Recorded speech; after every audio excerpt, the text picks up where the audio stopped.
into the town. Just need a little brains out of surgery. Got to kill my insecurity.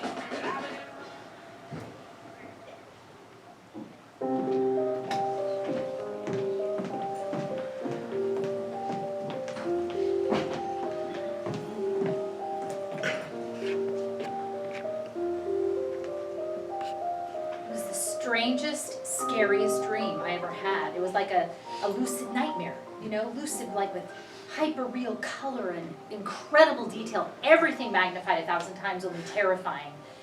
And then this evil, a kind of living storm comes screaming down out of the sky at me, but before it rips me to pieces, a voice speaks to me. A woman's voice, as real as you standing there, and she says, "Say them. Say the magic words." And then she tells me these strange words, and scared to death, you know, I yell them out with all my might, not knowing what they mean. And this black, evil, ravenous beast is in my face about to, it faded into nothingness right in front of me. You had me worried there for a second. So what were they? The magic words? Well, that's the weird thing. I woke up right at that moment and I wrote them down. And then the next morning, I look in my journal and there are the magic words that stop a terrible beast right in its tracks. I'm gonna have to smack it out of you, aren't I? Oh, in my very still asleep handwriting, I wrote, "Go away." Well, whatever works, I guess. I know, right? Well, enough about me. Let's get to this, shall we? Session starts now. No, wait a minute. Wait, I'm not going to be charged overtime for your dream, am I? I'm joking, Evelyn. Or should I call you Dr. Skinner? Well, it is your last session, Sarah. You may call me anything you wish. Within civil discourse, that is. In fact, I would love it if from now on you called me Evelyn. As of today, you're no longer a patient, just a colleague and a friend. Sit. Yay. So I'm like cured. Well, you did the curing, Dr. Wilde. It's been all of your hard work. And since we have no new business today, we'll just go over the good stuff, recap and confirm the positive place that's now your life. Many thanks to you. Well, it has been your hard work, and we've done a lot in what, almost 10 years? Wow. So are you ready to take stock of what you've accomplished? I'm ready. I'm excited. Oh, no, wait. There's still some pain. Nope, sorry, just guess. Fire away. All right, first you are fairly stable and content, yes? You have a relationship that's new but seems to have potential. Yeah, except for the restraining orders, Bill's looking pretty good. No, he's a great guy, and I'm encouraged, seriously. Well, you have a job you love right here at the clinic going on almost a decade. It helped you free up your school loans, pay off your debts, and free you from a debt that haunted you for years. Yes? Oh, your practice is thriving. So don't be stealing any of my patients, understand? Well, it's like Dr. John says, though, if I don't do it, you know somebody else will. Sarah, you are active in the community. You volunteer at Mary's Place, offering pro bono counseling for women there and at other shelters. You gotta stay busy. Idle hands are the devil's Disney World, or the devil's eggs, or some such got devil's ribbons all over it. Well, you help a lot of people. But 10 years ago, you walked through that door a very different person. I was a mess. Physically, you were at an unhealthy weight. I had about 20 pounds of double whoppers with cheese on these thighs. And yeah, I scarfed a lot of fries for those thighs. Mentally, your state was anxious, extremely fragile, panic attacks, insomnia, severe attention deficit disorder.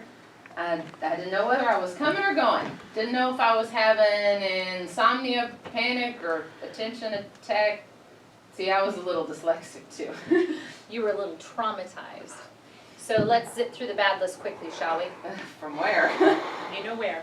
Right. PhD program. But you really want me to lay it out all again ad nauseum? No, for old time's sake. Then we'll just leave it forever. Deal? I'll drink to that. Right, so it's my final year. I'm working on my thesis, and it's killing me. I mean, you know, I love the work. If clinical psychology was all I had to worry about, it would be a very different story. No, the work was my release. But the debt, the soul-crushing, overwhelming, looming debt, it was going to be impossible to repay it. $100,000 in student loans, yes? Well over 100K. And the clock was ticking. It was likely I was going to receive my doctorate and several collection notices on the same day. So what does a responsible person, a debt-phobic person, do to pick up the slack? She gets a second job to supplement her research assistant position, but a waitressing gig doesn't exactly cut it either. I mean, neither of these jobs make a dent in what this girl owes. But the restaurant does provide an opportunity? Yeah. It puts her in touch with another waitress who's not only making a dent, she's hammering out a full-size Porsche. We're not going to talk in the third person the whole time, are we? She should probably leave. She says bye-bye. So anyway, Inez tells me that it's her last day because from now on, she's going to be making an easy $3,000 a night. Needless to say, I am intrigued. Easy money? Easy as pie. If pie were made out of old rat shavings and shower drain hair. You became an escort. Started out great. I mean, I did the math and got very excited. I could get in and out in just under like 6 months and pay off the whole 9% interest accumulating monster. That's a lot of escorting. Excuse me? I mean, most of my clients regularly had sex with over like 30 women a year. Only a couple of them escorts too, I mean. But if I have a sexual history of more than a dozen men in my whole life, I'm suddenly the whore of Babylon. That is a discussion for happy hour, dear. You don't need to convince me. And there's no such thing as easy money. Sex work is work. It was a grind, pun intended. But I mean, I can keep doing this sensual thing that I love, just like on demand. Stop feeling. I couldn't relate to men, no matter how hard we tried in the first couple minutes anyway, to get to know each other. It's impossible. It was a pretense wrapped in a fallacy, buried inside an illusion. You left the business, but the business didn't leave you. Couldn't shake it. What was I thinking? Never mind, I got the doctorate and a job offer from Jason Stewart at the university. I couldn't stay there another minute. Wait. The Jason Stewart? Of the neoconservative psychology movement, the poster boy for climate denier psychologists? Sarah, you never told me that. I mean, I was his assistant, sure, but like, I didn't believe in his methodology or his ideology, and it was during all this turmoil, I was close to losing my mind, so I left. Sarah, this is important. Not really. I mean, I don't even remember much of what was going on at that time, because you know what I was going through. Craig had just left me. I'd failed as a wife and a sex worker, for God's sakes. So you were a research assistant for 2 years. This I know, but yet you never mentioned this man in his controversial work. You remember nothing. Well, I remember we had a fight. Well, you don't fight with Jason. We disagreed, and I wanted to talk about it. But he said something I don't remember. And so then he laughed in my face, and that did it. I quit. Actually, just like dropped everything, moved cross country here. Sarah, I need you to trust me on this. I want to put you under hypnosis again. Oh, it's my last time here, Evelyn. Jesus, Mary, Joseph, and his whole cotton-picking posse. Do we really have to? Look, he's got that new book out. He's all over cable news and the internet. He's obscenely popular, and yet you have never mentioned him. That memory gap worries me. Well, it doesn't matter to me. It was so long ago. It was just another stupid mistake in a long line of stupid mistakes that I made that were my own damn fault. Okay, then just humor me, all right? It's probably nothing, but I just want to make sure. You know how I feel about the importance of the subconscious. Yeah, you and that goddamn subconscious. Fastest way to the truth. We don't want to tell ourselves. Fine, but I'm not paying you overtime. This session is on me. Would you stop?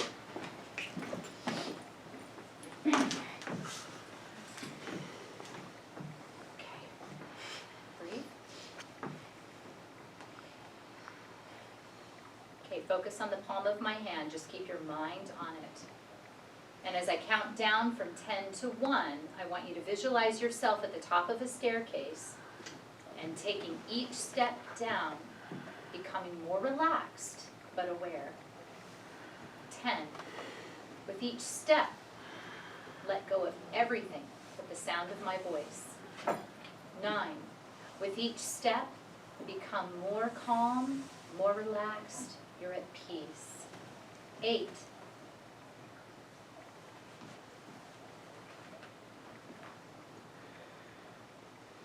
You are now at that place years ago, Sarah, but you have no anxiety, no fear. You are here as an impartial witness.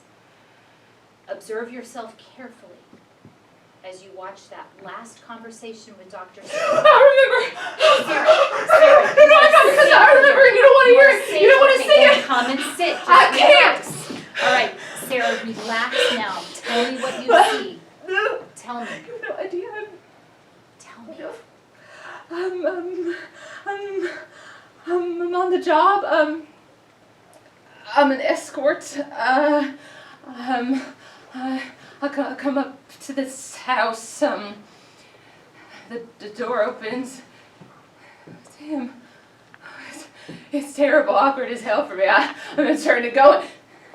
And Jason Stewart grabs my hand and he's pulling me inside. You didn't know this beforehand? He used a fake name. He said he had to for protection. He knew it was me. He knew. How? The website. We had these profiles with sexy glamour shots.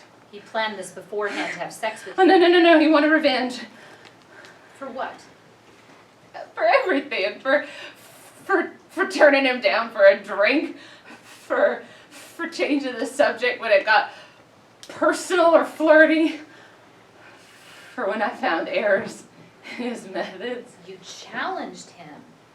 He knew that I didn't buy him or his work. I left his group for the escort service months before. He was angry about that. I mean, he hated me because I wouldn't worship him like his other sycophants, because I let him know when his work was shoddy. So yeah, although he was always the respected professional, he was a lot more than angry. He planned this to take it out on you sexually. It wasn't sex. It was an hour, exactly 1 hour, because as he said more than once, he paid for an hour. And it was an hour of torture. Sarah. He hurt me. He put things in me. And I tried to fight him. I said I had to consent. And I didn't consent. I'm so sorry.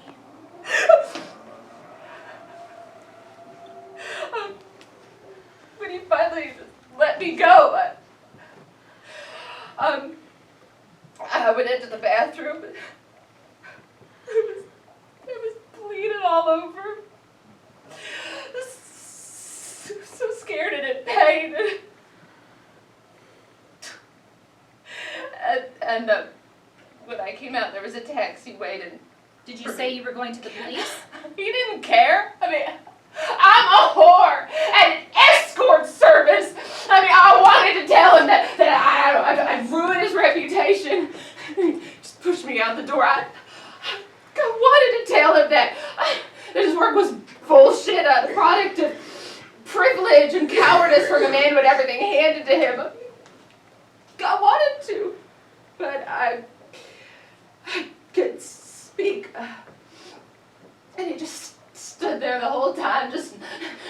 what he did and just loving it. And then he said, What? go away. God, Do you remember now? remember? Those I don't have words, any they changed your world. He undermined everything about you, your worth, your dignity, and the final insult of offering you a position. Knowing that you would never tell anyone, you never go to the police, you never say a word, and he would always know what he did. Is it coming back now? This is insane, Sarah. I don't know where this is coming from. It's coming from you, finally. I mean, you spent years on the run. It took you 10 years to let go of the guilt, to create a new life, until he came back into it with his fame, his book, his memory, and that couldn't stay buried anymore. No, you are my patient, Sarah! Sarah is your escort name. Was your escort name Sarah Wild? I mean, you spent hours creating me. You built me as a little southern spitfire, you know, someone completely opposite of who you are. Stop, please stop! I'm not trying to hurt you. I'm trying to help you. To give you the magic words that you need like I did before with the go away. Please. Not those words. Go away. You know what they are. You've wanted to say them for years, now you can. So say them. Say the magic words.